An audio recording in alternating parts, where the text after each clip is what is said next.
À Kiev, retrouver justement notre envoyé spécial Clovis Casali.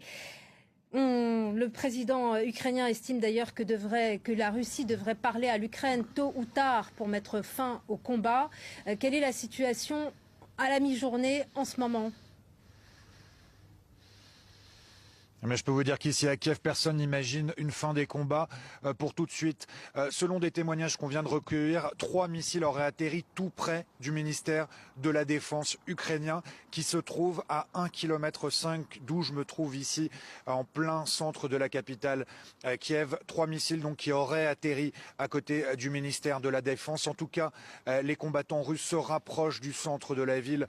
Il y a des témoignages et des confirmations de combats, d'échanges de tirs nourris avec aussi des explosions dans le quartier d'Obolonsky qui est juste en bordure de Kiev. Certains le considèrent d'ailleurs comme un quartier de Kiev. Des échanges de tirs avec des hélicoptères russes qui auraient frappé et qui auraient déposé des troupes. C'est ce qui se dit en tout cas. Ce que je peux vous dire, c'est que la situation est extrêmement tendue ici à Kiev et comme dans toute l'Ukraine d'ailleurs. Et la population reste terrée chez elle. Depuis ce matin, des sirènes retentissent pour parler de possibles bombardements, pour prévenir des bombardements et pour intimer l'ordre à la population de rentrer chez elle. Alors regardez, les rues sont quasi vides.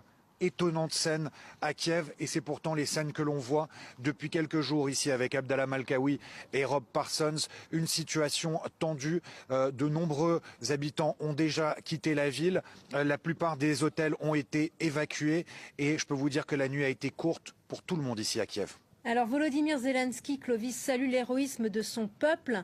L'armée ukrainienne peut-elle résister ou contre-attaquer? Enfin, en a-t-elle les moyens? Alors c'est une question très difficile à laquelle répondre, Judith, c'est compliqué.